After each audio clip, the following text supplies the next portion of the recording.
किसान साथियों, अगर आप लोग चाहते हो अपनी गेहूं की फसल से दुगना उत्पादन लेना और चाहते हो कि हमारी जो गेहूं की फसल है ना उसमें ज़्यादा से ज़्यादा कल्लों का फुटाव हो और साथ में हमारी गेहूं की फसल की वृद्धि और ग्रोथ आपको अच्छी देखने के लिए मिले। जब हमारी गेहूं की फसल में कल्लों का फुटाव ज़्यादा से ज़्यादा होगा तो जाहिर सी बात है कि हमारी गेहूं की फसल का उत्पादन भी आपको अच्छा देखने के लिए मिलेगा। तो किसान साथियों, अच्छा उत्पादन लेने के लिए हमारी गेहूं की जो फसल है ना उसमें आपको दूसरी सिंचाई के सही समय पर करनी है और दूसरी सिंचाई के साथ साथ आपको अपनी गेहूं की फसल में महत्वपूर्ण खादों का उपयोग करना है। तो किसान साथियों, आज की वीडियो में आपको बताऊंगा कि दूसरी सिंचाई आपको अपनी गेहूं की फसल में कब करनी है और दूसरी सिंचाई के साथ साथ आपको अपनी गेहूं की फसल में कौन सी खादों को डालना है जिससे आपकी गेहूं की फसल का उत्पादन आपको अच्छा देखने के लिए मिले।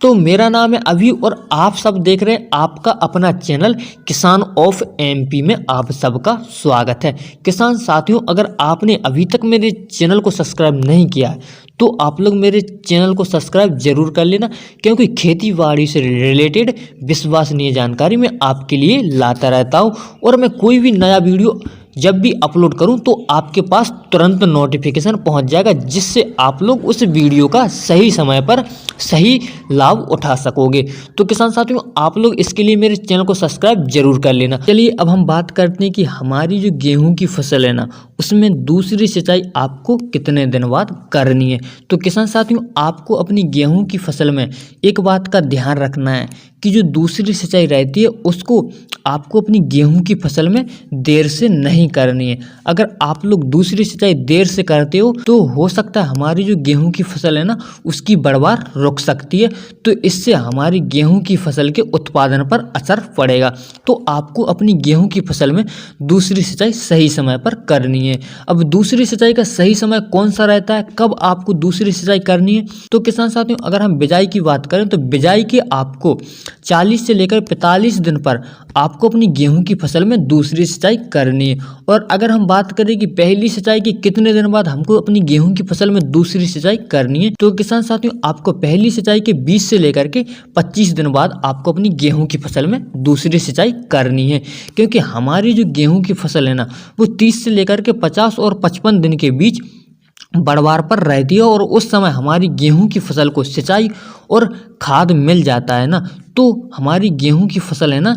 पोषक तत्वों की पूर्ति हो जाती है, जिससे हमारी गेहूं की फसल में बढ़वार में वृद्धि अच्छी देखने के लिए आपको मिलती है। तो किसान साथियों, अब हम बात करें कि हमारी जो गेहूं की फसल है ना उसमें दूसरी सिंचाई पर कौन सी खाद को आपको अपनी गेहूं की फसल में डालना है। तो किसान साथियों, यूरिया तो सभी लोग डालते हो, तो यूरिया के साथ अब कौन सी आपको वो खाद डालनी है जिससे हमारी गेहूं की फसल की बढ़वार आपको अच्छी देखने के लिए मिले। अगर हमारी गेहूं की फसल में बढ़वार रुक गई है तो इस खाद के डालने के बाद हमारी गेहूं की फसल में बढ़वार अच्छी तरह से होने लगेगी। तो किसान साथियों, आपको अपनी गेहूं की फसल के लिए दूसरी सिंचाई पर लेना है 35 से लेकर 40 किलोग्राम यूरिया ले लेना है और उसके साथ आपको ले लेना है मोनो जिंक का एक पैकेट रहता है, तो मोनो जिंक के आपको पैकेट ले लेना है। अब हम